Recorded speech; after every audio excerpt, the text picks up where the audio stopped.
සමාජ මාධ්‍ය හරහා මේ වන විට රටේ සිදුවන මූල්‍ය අක්‍රමිකතා පිළිබඳව අපි ඉතාමත්ම පැහැදිලිව මහජනතාව දැනුවත් කරලා තියෙනවා. ඒ නිසා ඉතාම කනගාටුවෙන්වත් කියන්නට අවශ්‍යයි.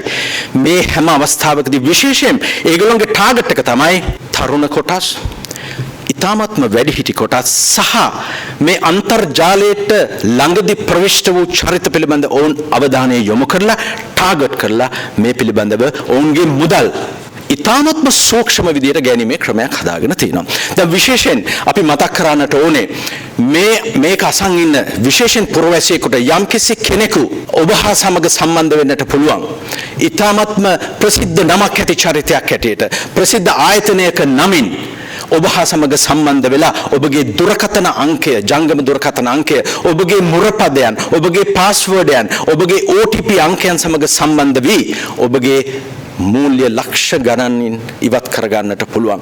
ඒ වගේම ඇතැම් අවස්ථාවලදී ඔබ දන්නවා සමහර අම්මලා තාත්තලාට ඔබ ලක්ෂපතියෙකු වීමට වරම් ඇත, ඔබ ලක්ෂ ගණනක ලොතරැයියක් දිනා ඇත කියන පණිවිඩය සමගින් ඒ අම්මලා තාත්තලා තරුණ අම්මලා තාත්තලාව රැවටීමට භාජනය කළා තිනවා. එම ලක්ෂ ගණන් වටිනා මුදල් ත්‍යාගය ගන්නට නම් ඔබ මේ ක්‍රමවේදය අනුගමනය කළ යුතුයි කියලා ඔබට මඟ පෙන්වනවා. මොකද්ද අනුගමනය ක්‍රමවේදය? ඔබගේ OTP අංකය, ඔබගේ personal details, ඔබගේ පුද්ගලික තොරතුරු, ඔබගේ බැංකු තොරතුරු මේවා අපි පුන පුනා කිව්වත් ඇතම් අම්මලා තාත්තලා තරුණ කොටස් මේ වන විට නිර්පරාදී ඔබ මහන්සියෙන් හම්බ කරගත් මුදල් නිමේෂයකින් අපරාධකාරයෙකුට දූෂිතයෙකුට ලබා දෙන්නට හැකියාව වෙලා තිනවා. අද උදෑසනත් මේ වන විට මට ඉතාමත්ම කනගාටුවෙන් කිය යුතුයි විශේෂයෙන් මවකට දුරකථන ඇමතුමක් දීලා තමාගේ ස්වාමි පුරුෂයා විදේශ රටක ඉන්නේ, කෙටි කලකින් ඔබට ලක්ෂපතියෙක් වීමට වරම් තියෙනවා කියා ඔබට ඔන්ලයින් රැකියාවක් සඳහා ප්‍රවේශය ලබාගත හැකි බව පවසා ඇයගේ සියලුම OTP අංකයන්, දුරකථන අංකයන්, පුද්ගලික විස්තර සියල්ලම ඔහු රැගෙන ලක්ෂ 35ක මුදලක් දින දෙකක් ඇතුළතදී එම අහිංසක මවට අහිමි වුණා. ඔබ මේ ස්කෑමර්ස්ලාට ඔබ යටත් විය යුතු නොවේ. නිසා ඔබට කළ හැකි ක්‍රම කීපයක් තියෙනවා. අංක 1 තමයි ඔබට යම්කිසි සැකකටයුතු දුරකථන අංකයක් ආවොත් ඔබ එය රෙකෝඩ් කරගන්න. ඉතින් විතර ඔබගෙන් පුන පුනා ප්‍රශ්න අසනවා නම් ඔබ ළඟම තියෙන පොලිස් නිලධාරියෙකුට මේ සම්බන්ධයෙන් පවසන්න. ඔබට හැකිනම් ඒ දුරකථන අංක, ඒ සියලුම කටහඬවල් ඔබ රෙකෝඩ් කරගන්න. සහ කඩිනමින් ඔබගේ බැංකුවට සම්බන්ධ වෙලා සියලුම බැංකු කටයුතු తాවකාලිකව නතර කරගන්න.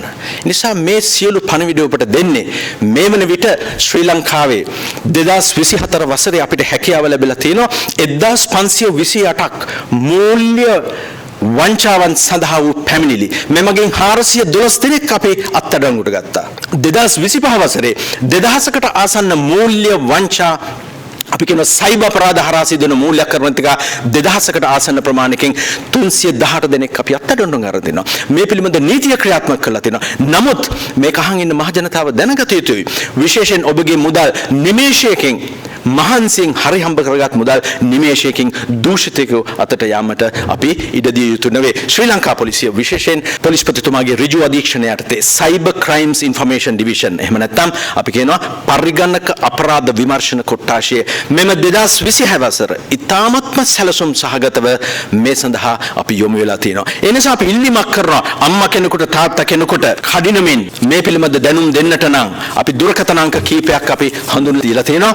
ඒ අනුව ඔබට හැකියාවක් තියෙනවා ඔබගේ පැමිණිල්ලක් අපරාධ පරීක්ෂණ දෙපාර්තමේන්තුවට පුද්ගලිකව පැමිණ ලිපියක් කරහා මේක බාර දෙන්නට පුළුවන්. දෙවෙනි එක ඔබට පුළුවන් direct CID එහෙම නැත්නම් dir.cid@police.government.lk මෙම විද්‍යුත් ලිපිනය හරහා ඔබගේ පැමිණිල්ල පමා නොවි කඩිනමින් නිකුත් කරන්න. ඊළඟට විශේෂ නියෝජ්‍ය අධ්‍යක්ෂවරයාගේ අංකය 011 2300 638යි. ඒ වගේම ස්ථානාධිපතිගේ නම්බර එක 011 381 058. report@cid.police.government.lk